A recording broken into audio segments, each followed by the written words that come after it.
Testicular টর্সন এটা অন্ডকোষজনিত একটা সমস্যা।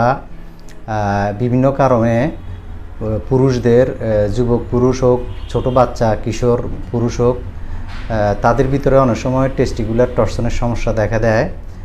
বেশিরভাগ ক্ষেত্রে যুবকদেরও টেস্টিকুলার টর্সন হয়। টেস্টিকুলার টর্সন হচ্ছে অন্ডকোষ ঘুরে যাওয়া, অর্থাৎ অন্ডকোষ যে পজিশনে আছে সেই পজিশন থেকে ঘুরে গিয়ে প্রচণ্ড ব্যথার সৃষ্টি হওয়া, এটাকে টেস্টিকুলার টর্সন বলে। বিভিন্ন কারণে টেস্টিকুলার টর্সন হয়ে থাকে। যুবকদের ভিতরে অতিরিক্ত মাত্রায় হস্তমৈথুন করলে, আঘাতজনিত কারণে, বিভিন্ন রকমের ভাইরাসের ইনফেকশনের কারণে ইত্যাদি কারণে, অথবা এসটিডির কারণেও হয়ে থাকে, যৌনবাহিত ভাইরাসের কারণেও টেস্টিকুলার টর্সন হতে পারে।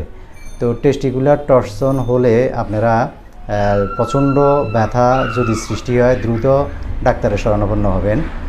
অর্থাৎ একজন ডাক্তারকে দেখিয়ে নির্দিষ্ট কিছু পরীক্ষা নিরীক্ষা করার পরে আপনারা পার্শ্ব প্রতিক্রিয়ামুক্ত চিকিৎসা পদ্ধতি হোমিওপ্যাথিক চিকিৎসাও গ্রহণ করতে পারবেন।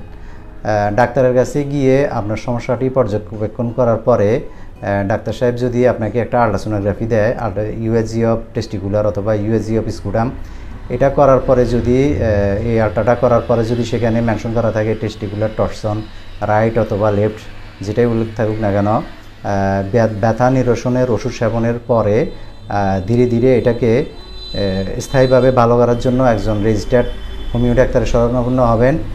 ডাক্তার সাহেবকে আপনার টেস্টের রিপোর্টগুলো প্রদর্শন করে নিঃসংকোচে খোলাখুলি আলোচনা করে যদি নির্দিষ্ট সময়কাল লক্ষণভিত্তিক ওষুধ সেবন করেন ক্লাসিক্যাল হোমিওপ্যাথিক চিকিৎসা পদ্ধতিতে, তাহলে টেস্টিকুলার টর্সনের সমস্যাটি নির্মূল হবে, ভালো হয়ে যাবে ইনশাল্লাহ। আজকে এই পর্যন্ত, সবাই ভালো থাকবেন। আসসালামু আলাইকুম ওয়া রাহমাতুল্লাহি ওয়া বারাকাতুহু।